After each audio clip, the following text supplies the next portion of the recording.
Bueno, es un placer presentar a Asier Benko, estudiante de la Escuela de Arquitectura de Donosti. O sea que al final ¿no? Las distancias han acortado. Aprovechar que al final tranquilamente podíais estar cualquiera de vosotras, ¿no? En esta situación. Él me ha manifestado así como sus primeros nervios y tal, pero ya veréis que lo va a hacer igual de bien. Irati al final fue una opción nuestra, ¿no? A través de una pequeña investigación que hicimos para dar respuesta a este tema. En este caso, Asier Benko, junto con Alelí Álvarez, que no ha podido asistir, era una propuesta que nos hizo ISEA Cooperativa. Y entonces, bueno, pues agradecerle también a Aitor Orobengoa la posibilidad que nos ha dado, ¿no? De que Asier pueda estar con nosotros. Nos va a presentar el proyecto Etxelagun. Alelí venía a presentarnos un poco el proyecto Kalelagun.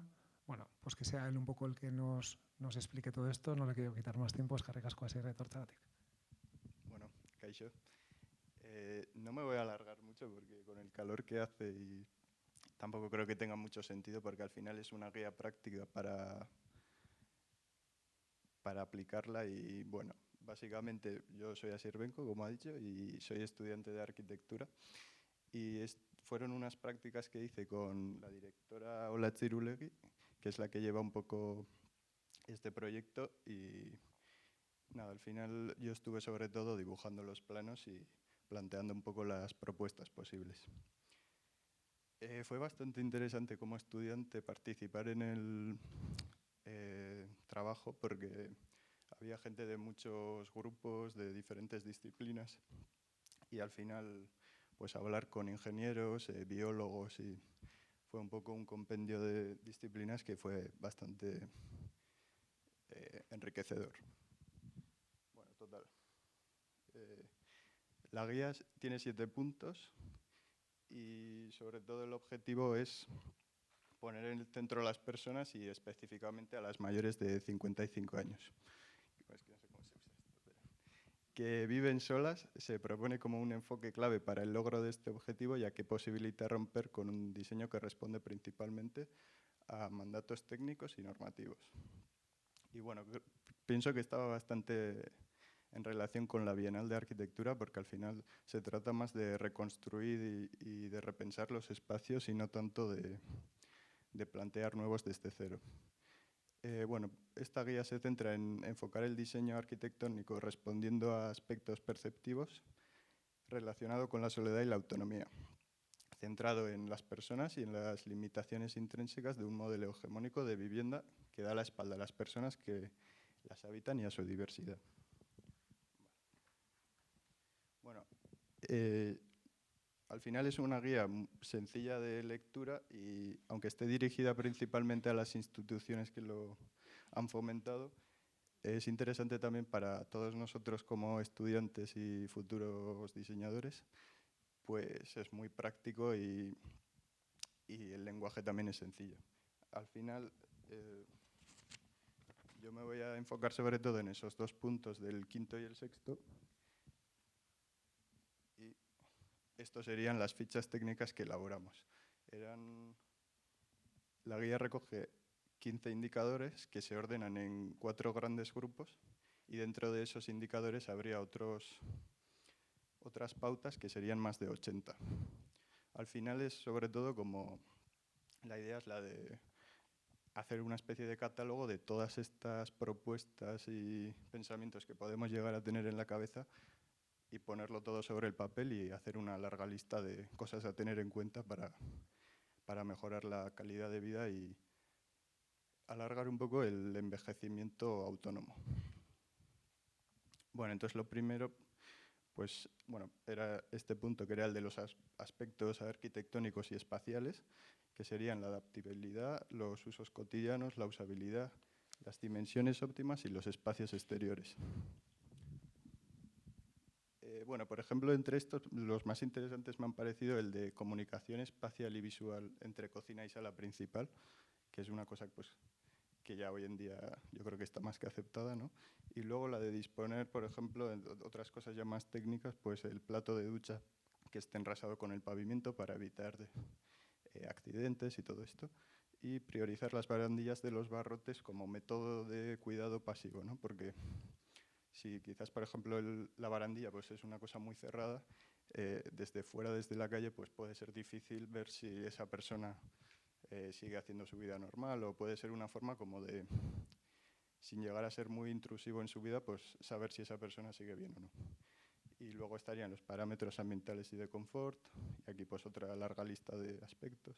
En este, por ejemplo, pues la iluminación natural y ventilación de los cuartos de baño, ¿no? No dejar siempre estos espacios húmedos como algo oscuro y que dejamos siempre para el final, sino darles importancia y buscar que sean espacios agradables. Y luego los aspectos perceptivos y estímulos ambientales, que esto seguramente en arquitectura es lo que menos nos enseñan, que son todo lo que tiene que ver con los materiales, las texturas, los colores, la vegetación, los recuerdos o el mobiliario. Y entre estos, pues eso. Bueno, voy a ir rápido. Y los aspectos tecnológicos, que serían toda esta parte más de ingeniería y de informática que bueno, se agradece para la gente mayor, sobre todo en cuanto a la asistencia en salud y la seguridad, como la teleasistencia o la instalación de sistemas de aviso de alarma. Bueno, al final terminamos haciendo pues esta especie de plano con todos estos indicadores que os he ido comentando, y más que nada es eso, es una guía muy útil para cuando nos tengamos que afrontar, cuando tengamos que afrontar la rehabilitación de alguna de estas casas, pues tener como una especie de lista en la que puedas ir tachando todas estas pautas. Vale.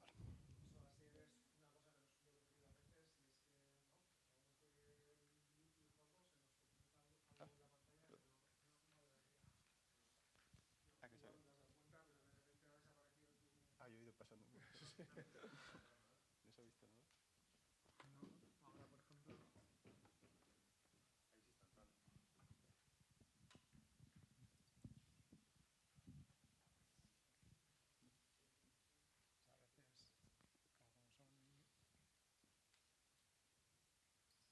como un móvil grande, entonces a través del vídeo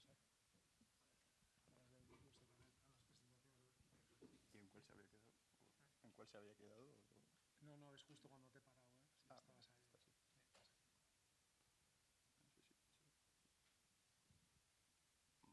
Estás aquí. No sé si. Y bueno, esto tampoco me voy a alargar mucho.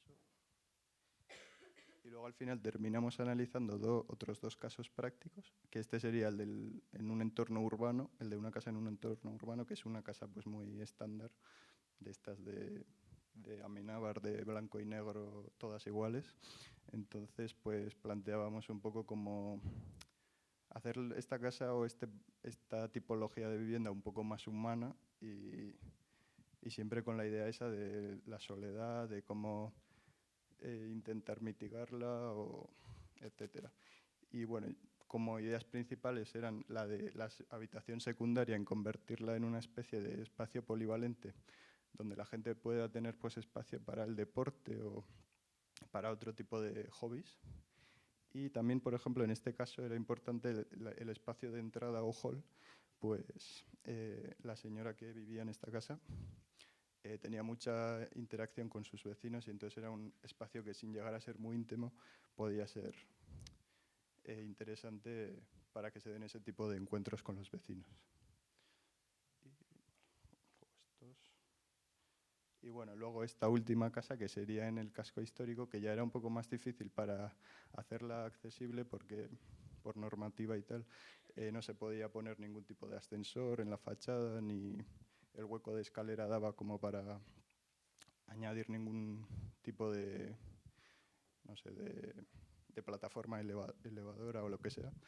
Y el problema de este, sobre todo, era que tenía la cocina como muy atrás, muy oscuro, tenía muchos problemas de humedades. Entonces, por ejemplo, recuerdo que justo cuando trabajábamos en este, pues los ingenieros llegaron como a plantear muchas hipótesis de por qué la persona, bueno, porque a todo esto estas casas fueron monitorizadas durante un tiempo, y entonces el ingeniero pues planteaba como muchas hipótesis de por qué esa persona pasaba tanto tiempo en la cocina, siendo ese espacio como el más oscuro y húmedo. Y al final, o sea, él, no sé, sacó como muchas fórmulas y muchas cosas, pero total que era porque esta persona en el salón estaba llena de libros, de cosas, de trastos, y a él le gustaban mucho las manualidades y la costura, y la mesa grande la tenía en la cocina ahí al fondo de toda la casa. Entonces, pues a veces las cosas son más por diseño y por ponerlas bien y fáciles a los usuarios, y no tanto pues por eso, de fórmulas y cosas que saco que no se entendían muy bien, pero bueno. Y al final terminamos pues planteando aquí también este catálogo de pautas que seguir y sobre todo sí, de hacer la cocina con el salón, pues, o sea, son cosas fáciles que no vienen a descubrir nada, pero recuerdan y sobre todo dejan por escrito todos estos conceptos y pautas, ¿no? Y bueno, para terminar ya, tenéis todos a mano en esta guía en repositorio de la UPV y es gratuito y se puede descargar, el que quiera lo puede descargar. Y nada, no me alargo mucho más, así que esto ha sido todo.